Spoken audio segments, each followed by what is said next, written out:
Plaintiff Cheryl Frizzell met the defendant because her sister lives across the street from Cheryl.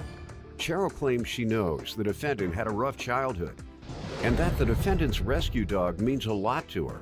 However, she's suing because the defendant's dog, a pit bull, attacked her dog. Defendant Tatiana Wolf says she was in foster care from the time she was born because her parents were neglectful drug addicts. And after she moved in with her sister, she grew close to Cheryl. Tatiana does not feel she is fully responsible for the attack because Cheryl's fence had a hole in it. And that's how her dog got into the yard. Start with you. Tatiana's sister lives across the street. That's how I know her.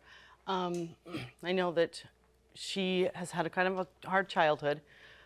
She doesn't have any parents. They passed away. And she's been in and out of foster care. She's got a pit bull named Princess that is a rescue dog. And I know that her dog has meant a lot to her because her dog kind of went through a lot of the same things that she did, being abused and stuff as a kid. Did you want her to tell all this? It's okay.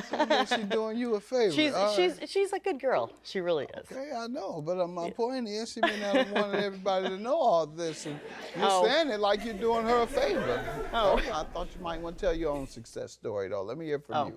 Okay, Your Honor. So I was in and out of foster care, starting from when I was an infant due to my parents being very neglectful and having a drug abuse addiction. When I was 11, I was then an orphan. Both my parents passed away from drug addictions. My siblings and I were separated from one another. Some of them went to other foster homes, some were incarcerated. So I was basically on my own for a while as I went through the foster care system. When I left the foster care system at age 18, I reunited with my older sister who lives across the street from Cheryl. I spent a lot of time with her. We're trying to kind of create that family vibe again. She has a son that I'm very close to who loves to play with my dog. So that's how I know Cheryl. I find that I can speak to her about a lot of things that I'm unable to speak to anybody else about because I haven't had really a parental figure. I feel that I now have an older, wise friend. And I feel that I would really like to continue to pursue that, but this case has kind of made things very difficult. So how many foster care homes did you live in? Oh, a lot.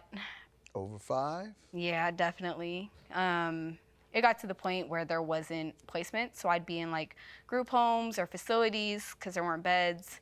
So yeah, many. So that was different schools, a bunch of different schools? Yes, different schools. What city? Portland, Oregon. Their schools are good. Yeah. No wonder you're so well-spoken and wise and intelligent and educated. So you're a good example for kids who have such adversities. Let's hear what the vet bills are about. Well, and congratulations to you for being a mother figure to her. Thank you.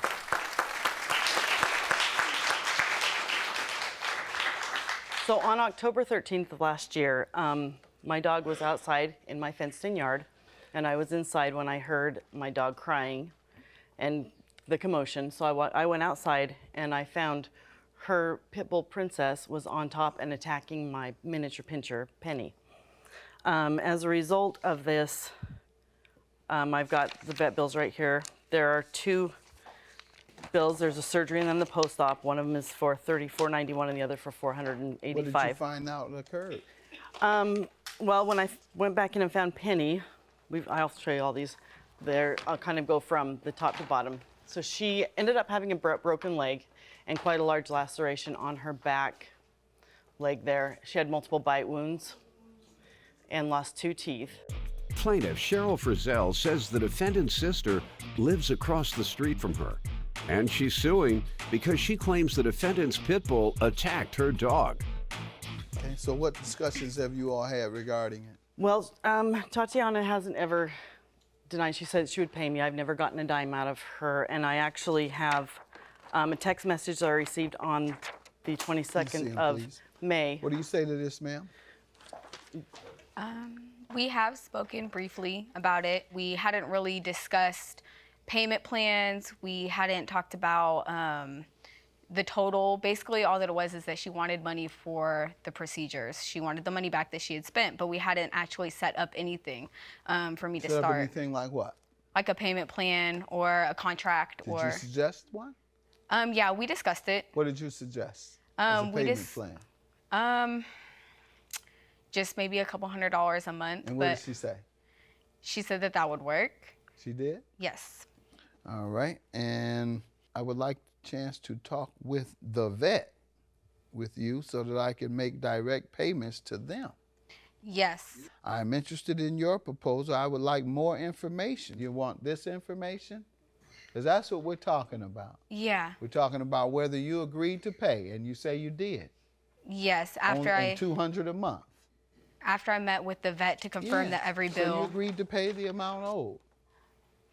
Partially, yes. Why partially? Because her fence was not attached at the bottom, and so my dog slid right underneath it. So your dog went onto her property, though? Yes, but and so you think you have a legal defense? Yes. What's the legal defense?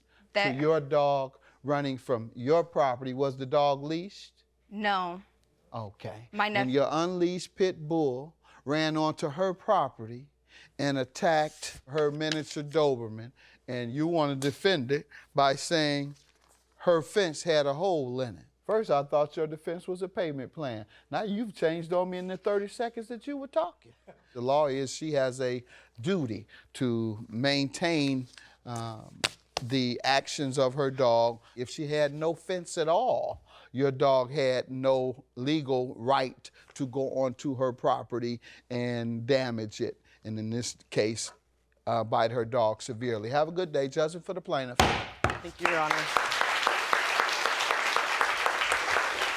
I'd like to continue. I think she's a really good girl. I think with everything that she's been through, I think that I would really enjoy still being there to answer any questions and to help her continue to grow in life and be done with this and hopefully stay friends. I do agree. Definitely a lesson learned, and I know what my animal is capable of, and I will definitely take extra precautions.